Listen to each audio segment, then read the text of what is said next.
కాకినాడ జిల్లా పాప విషయంగా చాలా ఉత్కంఠ మధ్యన ఇంకా పాప దొరుకుతుందా దొరకదా, కిడ్నాప్ చేస్తారా, ఏం చేస్తారా అసలు తెలియని పరిస్థితి అండి.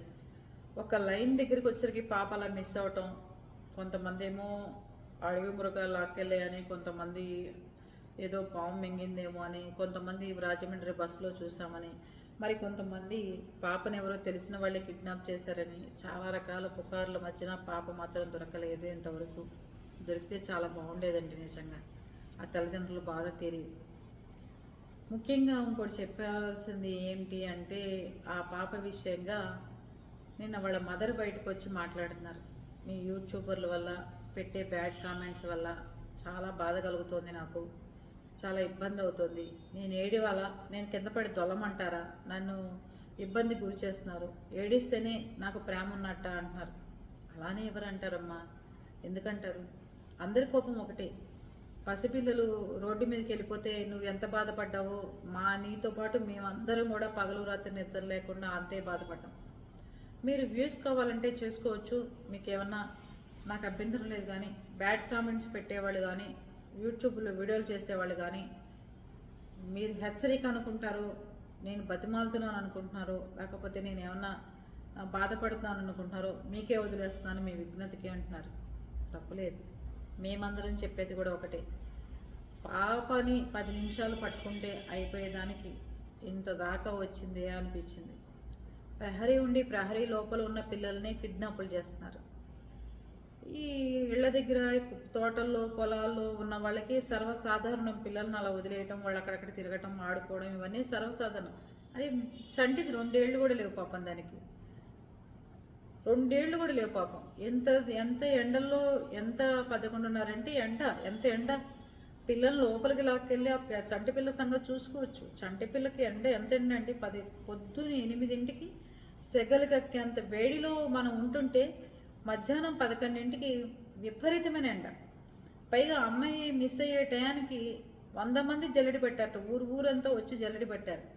కనీసం 11:30, 12ంటికి పాప తప్పిపోయినా 3ంటికి కనుక కనీసం పోలీసులకి ఇన్ఫామ్ చేసినా కొంచెం బాగుండి ఇంకొంచెం వెతకడానికి ఉండేది. 100 మంది అక్కడికక్కడే వెతికినా కూడా పాప కనపడలేదన్నప్పుడు మరి పోలీసులు కూడా అక్కడే ఎందుకు వెతికారు అనేది కూడా ఎవరికి అర్థం కాని విషయంగా ఉంది. వాళ్ళని తప్పు పట్టట్లేదు.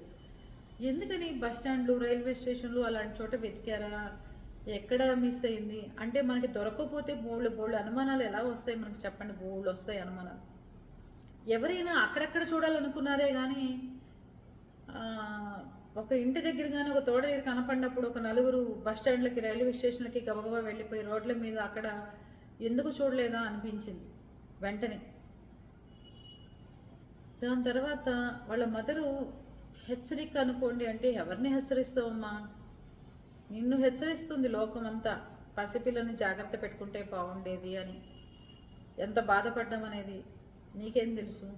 నువ్వెంత ఏడుస్తున్నావో మీకు తెలుసా అని అడుగుతున్నావు. మేమందరం ఎంత బాధపడ్డామో నీకు తెలుసా? ఎంత ఫీల్ అయ్యామో తెలుసా? రోజు మొత్తం మీద ఇంట్లో టాపిక్ కూడా పాప దొరకలేదని ఇళ్ల పక్క వాళ్ళతో, ఇల్లు ఎదుర్కొంటే వాళ్ళతో, ఫ్రెండ్స్తో, ఇళ్లలో వాళ్ళతో, ఫ్యామిలీతో ఎలా మాట్లాడుకున్నావు నీకు తెలుసా? నీకేం తెలుసా? నువ్వు కూడా మాట్లాడుతున్నావు.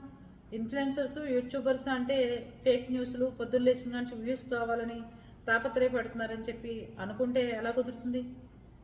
కొంచెం ఆలోచించండి. ఎవరైనా కానీ కొంచెం మీరు ఎక్కువ ఓపికగా ఉండాలి, ధైర్యంగా ఉండాలి, మనోధైర్యం ఇవ్వాలి. ఈ బాధలు ఇప్పుడు మీ వెనకాలంతా 100 మంది పోలీసులు, 200 మంది వీళ్ళందరూ అటవీ శాఖ అధికారులు వీళ్ళందరూ ఉన్నారు. పాపం మీకు ఇప్పుడు ఏం తెలీదు. అందరూ వెళ్ళిపోయిన తర్వాత చాలా లోన్లీగా ఫీల్ అవుతారు. ఇప్పుడు మీ వెనకాల మేము అందరం ఉన్నాం. 2 రోజుల తర్వాత ఎవ్వరూ ఉండం. చాలా ఫీల్ అవుతారు. మీరు ఎక్కడ కూర్చున్నారో, ఎక్కడి నుంచున్నారో, ఏం చేస్తున్నారో ఎవరికి ప్రపంచానికి తెలియదు. అర్థమైందా? ఎవరికి తెలియదు. ఇలాంటి మిస్సింగ్ కేసులు బోల్డ్ ఉన్నాయమ్మా. నీ అదృష్టం కాబట్టి ఇలా 400 మంది పోలీసులు వచ్చారు, ఎమ్మెల్యేలు వస్తున్నారు నీకోసం, ఇంతమంది యూట్యూబర్స్ పాకులాడుతున్నారు. ఎంతోమంది పిల్లలు, బడికెళ్ళిన పిల్లలు తప్పిపోయిన వాళ్ళు ఉన్నారు, ట్రైన్లలో తప్పిపోయిన వాళ్ళు ఉన్నారు, ఇళ్ళ దగ్గర తప్పిపోయిన వాళ్ళు ఉన్నారు. ఒక్కళ్ళు వాళ్ళ గురించి పోలీస్ స్టేషన్కి వెళ్ళి 100 సార్లు కేసు తీసుకోండి అన్నా కూడా తీసుకొని పోలీసులు కూడా ఉన్నారు. తెలుసా మీకేమన్నా?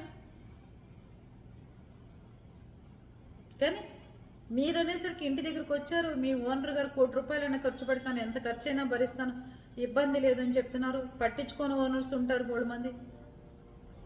అయినా సరే ఇన్ని రకాలుగా ఉంది సమస్య అంతా. ఆలోచించండి, కొంచెం మాట్లాడే ముందు ఆలోచించేయండి. మీ దగ్గరికి వచ్చారు యూట్యూబర్స్, మీ దగ్గరికి వచ్చారు రిపోర్టర్స్, మీ దగ్గరికి వచ్చారు మొత్తం టీం అంతా కదిలి అన్ని శాఖల వాళ్ళు అంటే అది పాప ఒక్క అదృష్టం తప్ప మీది కాదు అని చెప్తా నేను. ఎంతోమంది పిల్లలు తప్పిపోయి వాళ్ళ తల్లిదండ్రులు పోలీస్ స్టేషన్ చుట్టూ పడిగాపులు తిరిగిన రోజులు లేవంటారా? అవునా కదా? కామెంట్లోకి వచ్చి చెప్పండి, నిజమా కదా అది? అందుకని మీరేదో గొప్ప అనుకోమాకండి, మీరేదో పైనుంచి దిగొచ్చారు అనుకోమాకండి. చాలామంది రోడ్ల మీద తప్పిపోయి స్కూళ్ళకి వెళ్తే తప్పిపోయి కిడ్నాప్లు చేసిన పిల్లలు ఈ రోజుకు దొరకని వాళ్ళు బోడు మంది ఉన్నారు. ఆలోచించండి. అర్థమైందా?